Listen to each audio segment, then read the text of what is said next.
Military নিয়ে আমার personally খুব ইন্টারেস্ট কাজ করে ভাই। মানে আমার নিজেরও একসময় ইচ্ছা ছিল যে মিলিটারি প্রফেশনে যদি কোনোভাবে যাওয়া যায়। এখন সেই জায়গাটার কারণে অনেক সময় আমি অনেক মিলিটারি অফিসার বা যারা কমিশন প্রাপ্ত মানুষজন আছে তাদের সাথে কথাবার্তা বলার সুযোগ হয় এবং আমি দেখি যে তারা একটা সার্টেন টাইম যাওয়ার পরে আইদার মেজর অথবা তার একটু উপরের র‍্যাংকে যখন যায় বা মোটামুটি ১০-১৫ মানে মিনিমাম ১৫ বছর সার্ভ করার পরে সামহাউ তাদের কাছে মনে হয় যে তারা ডিফারেন্ট অপরচুনিটি গুলো এক্সপ্লোর করতে চায়। মিলিটারি থেকে বের হয়ে সিভিলিয়ান জায়গাতেও তারা কন্ট্রিবিউট করতে চায় টু সাম এক্সটেন্ট। আসলে কোন একটা মিলিটারি পারসন কিভাবে চিন্তা ভাবনা করা উচিত বা কখন আসলে সে মিলিটারি থেকে বের হয়ে গেলে সে রিজনেবলি বিপদে পড়বে না, এট দ্য সেম টাইম সে সোসাইটির তো কন্ট্রিবিউশনের একটা বিষয় আছে, এট দ্য সেম টাইম তার পার্সোনাল লাইফ এন্ড এভরিথিং কে সে রিজনেবলি ম্যানেজ করতে পারবে বলে মনে হয়। বা ইনফ্যাক্ট আপনি তো ২০ বছর সার্ভ করছেন এবং তারপরে আপনি সেই সিদ্ধান্তটা নিলেন। তো সিদ্ধান্ত নেওয়ার জায়গাতে কি জিনিস কনসিডারেশনে রাখা উচিত? দেখেন, military life is very challenging এবং হুম, এটা কিন্তু খুব পরিশ্রমের একটা লাইফ। ট্রেনিং এ পরিশ্রম আছে, এক্সিকিউশন এ পরিশ্রম আছে, লাইফ স্টাইলটা অনেক বেশি মানে to some extent it is very strict, disciplined and to some extent it is sometimes hectic. ঠিক, ঠিক। তো এইজন্যই আপনি দেখবেন যে বাইরের দেশে হুম, ওরা কিন্তু ২ ধরনের অপশনই ওপেন রেখেছে। একটা আচ্ছা। হচ্ছে কেউ যদি ৫ বছর সার্ভ করে হুম, তারপরে রিটায়ারমেন্ট এ চলে যেতে চায় তারা ওটা অ্যালাও করে। So that a after joining সবাই তো আসলে একটা মিলিটারিতে জয়েন যখন করে হুম। তখন খুব কম বয়সে জয়েন কম করে। বয়সে। ১৮-১৯ বছর বয়সে রাইট। জয়েন করে। তখন আসলে তার নিশ মানে বা তার কোন জায়গাতে ইন্টারেস্ট আছে বুঝে বের করা অনেক সময় এক্সাক্টলি। তো কঠিন হয়। তখন আসলে মানে পছন্দটা প্রায়োরিটি পায় অনেক রোমাঞ্চকর অ্যাডভেঞ্চারাস রাইট। ব্যাপারের কারণে। বাট ১৭, ১৮, ১৯ বছর বয়সে তার নিশ খুঁজে পাওয়াটা কিন্তু ডিফিকাল্ট। বাট আফটার জয়েনিং ৪-৫ বছরের ভেতরে কিন্তু সে টের পায় যে আমি আসলে এই লাইফটা চাই কি চাই না। তো বাইরের ভালো, ভালো দেশের আর্মিতে এই একটা অপশন দেয় যে ৫ হুম, বছর পর if hmm. You want you can quit. Leave. এবং হুম, তারপর ওই যে ৫ বছর পর আপনি চলে যাচ্ছেন, ওরা কিন্তু আপনাকে ধপাস করে ছেড়ে দিচ্ছে না। আচ্ছা। তারা একটা ট্রানজিশন প্রসেস এর হুম, ভেতর দিয়ে আপনাকে যাই। বের করে। হুম, এবং এতে সুবিধা হয় কি যে ওই সোসাইটিতে দেখবেন যে কোন জবের জন্য আপনি যদি যান, ওখানে ওরা শুরুতেই জিজ্ঞেস করে যে তুমি কি মিলিটারিতে সার্ভ করছো কিনা? তখন তাদেরকে একটা প্রায়োরিটি দেওয়া হয়। অফ কোর্স মানে মিলিটারি যে পরিমাণ ইনভেস্ট করে ট্রেনিং এর পেছনে ওইটার জন্যই প্রায়োরিটি দেওয়া হয়। সো এই জায়গাটায় ওদের সোশ্যাল সিকিউরিটি ওভাবে আছে যে আমি ৫ বছর চাকরি করার পরে বাইরে গিয়েও আমি আরেকটা জব করতে পারবো। পারব। এবং if I want to start my career accordingly. আবার কেউ যদি ৫ বছর সার্ভ করার পরে বাইরে গিয়ে আরো ৫ বছর অন্য কোথাও সার্ভ করলো। করার পরে সে যদি আবার ফিল করে যে আমি আর্মিতে ব্যাক ব্যাক করতে করব। চাই, কোন আর্মিতে আবার ওই অপশন আছে যে এটা কি যেই বাংলাদেশে আছে? না বাংলাদেশে নেই। আমি বাইরেরটা বলছি আগে। আচ্ছা। এইজন্য বাংলাদেশেরটাতে আ আসতেছি পরে। কারণ বাংলাদেশের ডিসিশন টেকিং কেন এত চ্যালেঞ্জিং আ সেটা বোঝানোর জন্য এই প্রেক্ষাপটটা দেয়া কনটেক্সট টা দিচ্ছি। যে আপনি বাইরে গিয়ে ৫ বছর থাকার পরে আবার যদি ফিল করেন যে আমি আর্মিতে ব্যাক করব, কোন দেশের আর্মিতে যেই র‍্যাংকে আপনি চলে গেছিলেন ওই র‍্যাংকে আবার ব্যাক করতে পারবেন। এরকম হুম, একটা অপশন দেয়া আছে। সো এটা আবার একটা সার্টেইন র‍্যাংক পর্যন্ত থাকে। লাইক মেজর, লেফটেন্যান্ট কর্নেল পর্যন্ত থাকে। এরপরে আর এটা অ্যালাও করে না। কারণ এরপরে আসলে you have invested so much in one sector hmm, যে এখন আর আপনি এত ফ্লাকচুয়েট করতে দিবে না দিবে আপনাকে না। কেউ। আর যারা মিলিটারি লাইফই কন্টিনিউ করতে হুম, চায়, দে আর মোস্ট ওয়েলকাম। হ্যাঁ, ঠিক আছে? বাংলাদেশের ক্ষেত্রে প্রবলেমটা হয়ে যায় কোথায়? সেটা হচ্ছে যে আপনি মানে মিড রেঞ্জ এ এসে হুম, আ ইনিশিয়াল রেঞ্জ এ তো আপনি পারবেনই না। রাইট। সম্ভব না। হুম, কারণ ইনিশিয়াল স্টেজে ধরেন আপনি ক্যাপ্টেন হুম, অবস্থায় অথবা লিউটেন্যান্ট অবস্থায় হুম, যদি আর্মি থেকে বের হয়ে আসেন, হুম, তখন আসলে ইউ আর নট রেডি। আপনার হুম, মাস্টার্স করা হয়ে ওঠে নাই। হুম, আপনার সেই লেভেলের স্কিল সেট গড়ে ওঠে হুম, নাই। অ্যান্ড হুম, মোস্ট ইম্পোর্টেন্টলি আপনার ফিন্যান্সিয়াল সাপোর্টটা ওই লেভেলে নাই। নাই। কারণ হুম, বাংলাদেশের প্রেক্ষাপট তো ভিন্ন। ভিন্ন। সো বাংলাদেশের ক্ষেত্রে কিন্তু ডিসিশন নেওয়াটা খুব চ্যালেঞ্জিং।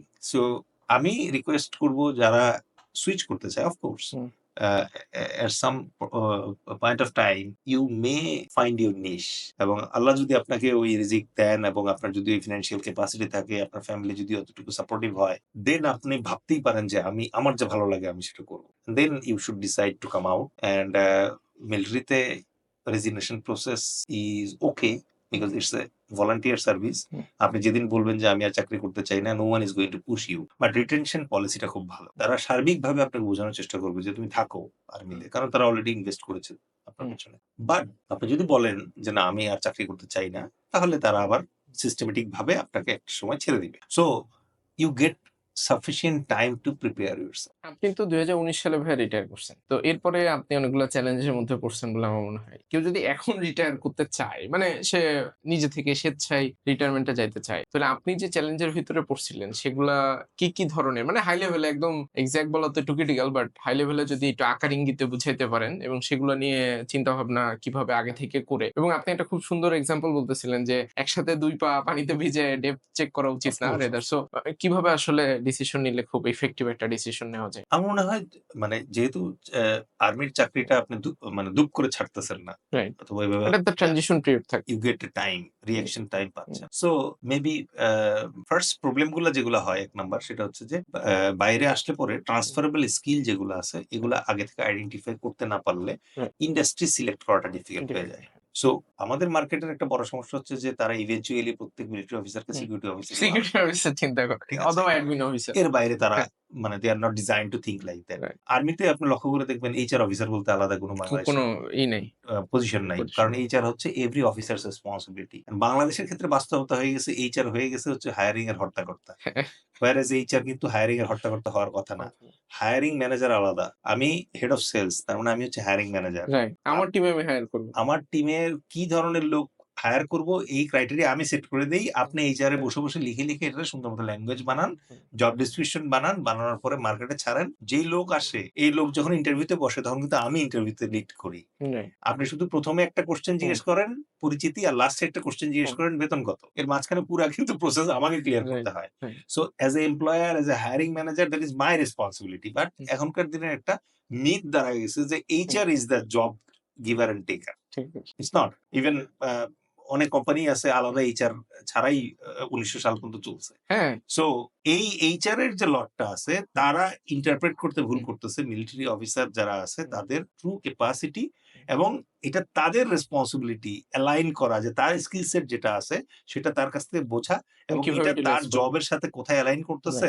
সে কি হেড অফ সেলস হিসেবে ভালো হবে না হেড অফ প্রকিউরমেন্ট হিসেবে ভালো হবে, এটা তার কাছ থেকে বের করার কাজটা করার কথা। এখন বাংলাদেশের সব জায়গায় মনে করেন যে দুর্বলতা আছে, বাংলাদেশের সব জায়গাতেই গ্যাপবাজি আছে। এইচআর এর ওরা খুব বেশি সবল এটা হঠাৎ করে আপনার ভাবার কোনো কারণ নাই। সুতরাং ওই জায়গায় গ্যাপ আছে। সো ফার্স্ট চ্যালেঞ্জ যেটা সেটা হচ্ছে আপনি তো এইচআর কমিউনিটি চেঞ্জ করতে পারবেন না, এইচআর এর perception চেঞ্জ করতে না। পারবেন না। What you can do, you can prepare your CV accordingly, you can prepare your LinkedIn profile accordingly, so that HR এর যে টোনাটুনিরা আছে তারা যেন at least আপনার সিভিটা পড়ে বুঝতে পারে যে আসলে উনি সিকিউরিটি অফিসার না। ওনার এর বাইরে ওনার He has got something, right. মানে একটা কান্ট্রি তার পিছনে একটা টেনজিবল অ্যামাউন্ট অফ টাকা এবং ডলার খরচ করছে তাকে এই লেভেলে আনার জন্য। So this is number 1। Number 2 হচ্ছে আপনি আপনার নিশটাও বুঝতে হবে।